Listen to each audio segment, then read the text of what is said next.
The NBA trade deadline is getting closer and closer, and for a team like the Golden State Warriors, a franchise just so used to winning championships, this year, it feels different. Well, it feels like a judgment day, not just a date on the calendar. Exactly. We are watching a dynasty, just a few years removed from their last title, and they are standing on a very precarious edge. And risking the unthinkable, really. Missing the postseason entirely. It feels like high-stakes poker, and the chips are starting to run a little low. They are. The team is staring down two absolutely stark options as this deadline gets closer. Which are? Well, option one, they can maintain the status quo. The hope and pray strategy, right? Hope for some kind of miraculous internal turnaround. Yeah. Or they make a bold, decisive trade, something that injects new life, new confidence, and honestly, something that could reshape their whole trajectory. And that is exactly the mission of this deep dive. We're not just looking at rumors here. Yeah. We are synthesizing the most aggressive league whispers, the hard reports around what could be a truly seismic, game-changing move. We're talking about the pursuit of a front court player who is being labeled the $97 million game changer. In that label, that information, it's not coming from nowhere. This is from inside sources. Right. We're talking Peter O'Keefe of Blue Man Hoops, who says the Warriors aren't just planning a move, but that this specific target could fundamentally alter their entire defensive identity. Overnight. And you have Brett Siegel of Clutch Points, who puts this same player firmly at the absolute top of Mike Dunleavy Jr.'s trade list. Okay, so let's unpack all of this. The big question we're here to really analyze is this. Are the Warriors risking their core's final years by standing pat? Or do they push their chips into the center of the table for this target they've reportedly identified? And that target is Nick Claxton. Let's get into the crisis and this proposed solution, Nick Claxton. Now, what's fascinating here isn't just who they're pursuing, it's the context. The why now. Exactly. Claxton, the 6'11" center from the Brooklyn Nets, he immediately vaulted up their wish list after they got a front row seat to what he can do. I remember that game. They just played the Nets. They did.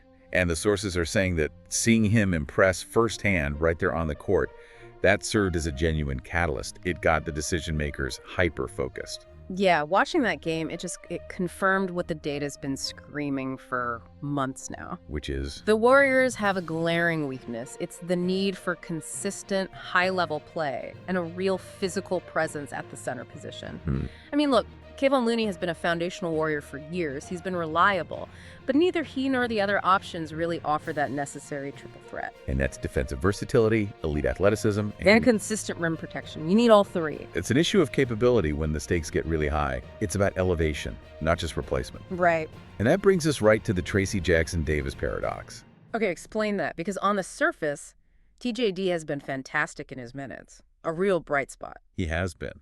Since coming back into the rotation, he's shown these genuine flashes of brilliance, solid, efficient production. So paradoxically, that success could be seen as, lessening the need for another center, right? If the rookie is producing, why spend massive draft capital and commit nearly $100 million?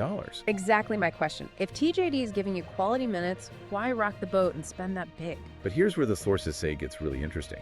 They argue the Claxton acquisition isn't about replacing TJD's solid production. It's about something else. It's about ensuring the team against the league's very best. Ah, okay. The elite big men. That's the whole argument. Yeah. TJD is solid. But if the Warriors are trying to compete with Nikola Jokic in Denver, or Joel Embiid, Anthony Davis, the sources are clear. The Warriors need more than just solid. They need spectacular. They need spectacular, especially on defense, to survive 4 rounds of playoff basketball. TJD's ceiling is high, but he's still a rookie. Claxton is a proven commodity.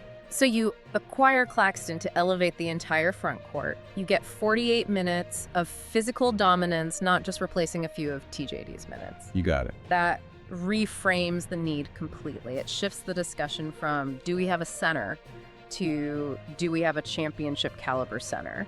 And Claxton is designed to deliver that spectacular defense. I mean, you look beyond his averages. He's putting up almost 14 points and 8 rebounds.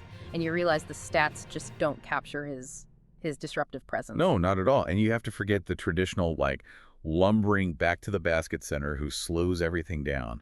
Claxton is a new breed. He's a defensive specialist built for the modern NBA. So let's dive into the specifics there, because the sources are using some very high praise, labeling him a game changer. What makes his defense worth that rumored $97 million commitment? It's the defensive versatility. It's truly elite, and it's a perfect fit for the Warriors' complex scheme. Okay. He's 6'11", with an incredible 7'3" wingspan. But the real game-changing factor is his movement. Right.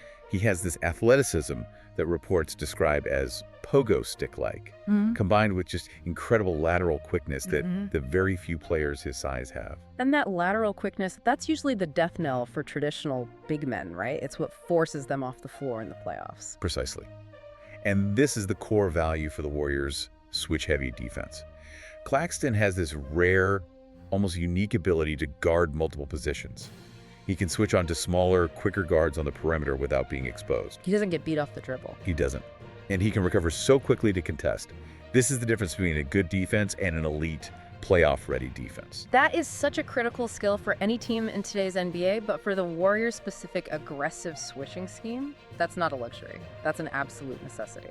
And he doesn't sacrifice traditional rim protection to get that versatility. He's a formidable interior force. He alters shots. He's averaging over 2 blocks a game this season. And he's just adept at gobbling up rebounds in traffic, which is where the strategic implications connect directly and profoundly to Draymond Green. Okay, let's elaborate on that connection, because this is, to me, the most fascinating part of this whole potential trade. How does Claxton really impact Draymond? Well, right now, Draymond often has to be the team's primary center, rim protector, and defensive organizer all at the same time. Yeah, he's doing everything. Right. When Looney is resting or struggling, Draymond is basically glued to the paint as the last line of defense, and that limits his most unique skill. His ability to roam and anticipate. Exactly. The sources are suggesting Claxton remove that security blanket requirement from Draymond. So you can unleash him. You unleash him. Yeah. Imagine Claxton anchoring the middle, providing that consistent athletic safety net. This allows Draymond to be what he is best at, the ultimate free safety. Draymond can pressure the ball 40 feet from the hoop, fully commit to weak side help, and just trust that Claxton has the recovery speed and the rim protection waiting behind him. That synergy, a mobile anchor and a roving defensive genius. It transforms the Warriors' defense from, inconsistent to, frankly, terrifying. It's the ultimate unlock. It maximizes Draymond's defensive genius in the final years of his prime. It creates a two-man defensive wall that opposing offenses would genuinely struggle to figure out. And it shifts their identity from sort of an aging offense-first team back toward the defensive juggernaut they were during their championship runs. Okay, but we have to address the elephant in the room. We can't just cheerlead this move, his offense. Yeah. Claxton's perimeter jump shot it's non-existent. Completely non-existent. So let's challenge the sources here. In this day and age, is it really smart to commit nearly $100 million to a center who cannot stretch the floor? Doesn't that clog the lane for Clay's cuts or limit Steph Curry's driving lanes? That is the essential critical question. It feels like a huge risk. But the sources argue that for the Warriors' unique system, this is actually not a deal breaker. It's almost a preference. A preference? How so? Their entire offensive system is built around the overwhelming gravity of Stephen Curry. Right. Define gravity in this context for everyone. Curry's gravity means he requires 2, sometimes 3 defenders' attention the moment he crosses half court. Those defenders are pulled away from the basket, which creates these vast amounts of space inside. Okay. And the Warriors' offense, uniquely, often thrives with a traditional non-shooting big, who just understands that his job isn't to shoot, but to maximize that interior space that Curry creates. So they don't need him to be a shooter, they need him to be a hyper-efficient connector. Precisely. Claxton excels at the essential actions for a non-shooting big in their system. Setting rugged screens, rolling hard and fast to the basket, and finishing efficiently around the rim. He doesn't need plays run for him. He's a great lob threat, a strong finisher.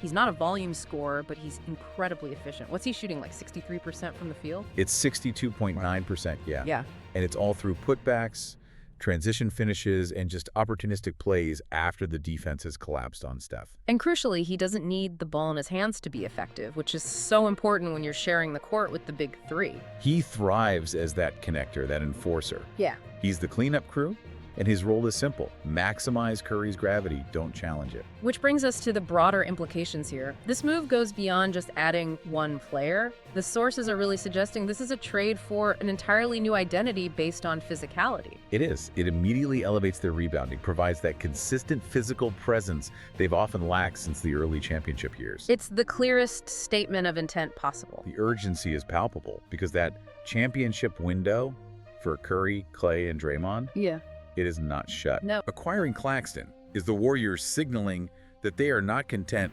with just scraping into the play-in tournament.